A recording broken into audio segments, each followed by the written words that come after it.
Let's begin with the least horrifying tyrant on our list and work our way to the warlord who bathed entire kingdoms in blood. Number 8. Vlad the Impaler.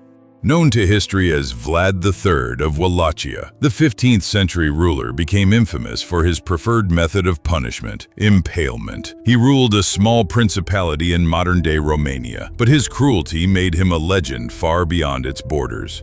During his campaigns against the Ottoman Empire, Vlad earned his title after executing tens of thousands by driving long wooden stakes through their bodies, sometimes leaving entire forests of impaled corpses as a warning to his enemies. Chroniclers claimed he once had 20,000 bodies staked outside the city of Targovište to terrify an advancing Ottoman army. And it worked. They turned back rather than face him. The brutality was so extreme, it inspired the legend of Count Dracula. Number 7. Attila the Hun. In the 5th century, Attila united the Huns into a single unstoppable force that swept across Europe like wildfire. Known as the Scourge of God, he invaded the Eastern Roman Empire, sacked cities, and demanded massive tributes. Attila's forces were feared for their speed, cruelty, and the sheer devastation they left behind, burning towns to ash, slaughtering populations, and enslaving survivors. Rome itself trembled at his approach, and legends say the ground shook beneath the hooves of his cavalry. In just a decade, he carved a path of destruction from the Black Sea to the gates of Paris, and would have gone further had he not mysteriously died on his wedding night. Number 6. Timur the Lame, Tamerlane. In the late 14th century, Timur rose from the steppes of Central Asia to become one of the deadliest conquerors in history. Lame in one leg from an early injury, he compensated with sheer brutality on the battlefield. From Persia to India, Timur left a trail of skull pyramids in his wake, literal towers built from the severed heads of his enemies. When he captured Delhi in 1398, it's estimated 100,000 civilians were executed in a single day. His empire stretched across much of the known world, and Timur saw himself as the heir to Genghis Khan, but with an even bloodier reputation. Number 5.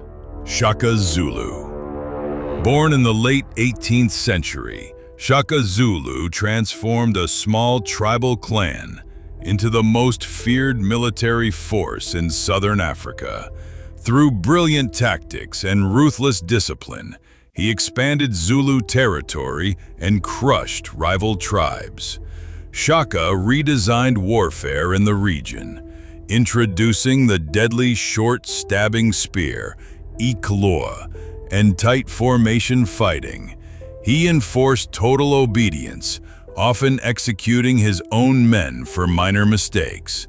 When his mother died in 1827, Shaka ordered no crops to be planted for a year, banned milk consumption, and had thousands executed in a wave of grief and paranoia. By the time of his assassination, his reign had permanently altered the balance of power in Africa. Number 4. Leopold II of Belgium. Not all ruthless warlords lead armies into battle. Some wage war from palaces. Leopold II, King of Belgium from 1865 to 1909, privately controlled the Congo Free State and turned it into one of the most horrific colonial regimes in history. Appalled. Under his orders, local populations were forced into rubber production with impossible quotas. Failure often meant death, mutilation, or the killing of entire families. Missionaries and reporters exposed scenes of severed hands, burned villages, and mass starvation. It's estimated that between 10 and 15 million Congolese died during his reign, all while Leopold grew enormously wealthy. Number 3. Pol Pot. As leader of the Khmer Rouge in Cambodia from 1975 to 1979, Pol Pot attempted to create an agrarian communist utopia by erasing modern society entirely. In just 4 years, his regime emptied cities, abolished money, schools, and religion, and forced millions into brutal labor camps. Anyone suspected of being an intellectual, a foreigner, or simply wearing glasses could be executed.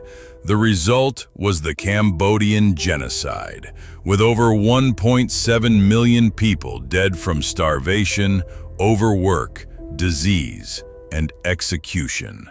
Pol Pot's reign ended when Vietnam invaded Cambodia, but his atrocities left deep scars that remain to this day. Number 2. Genghis Khan.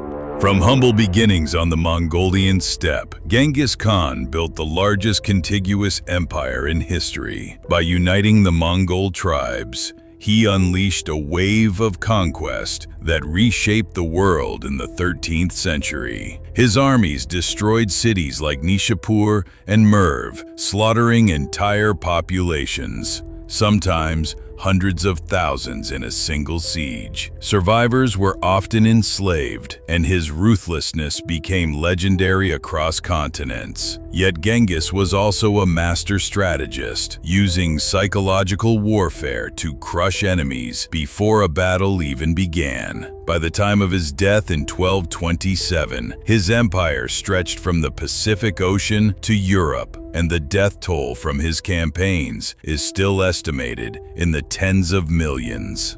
Number 1. Tamer of the world? Alexander the Great?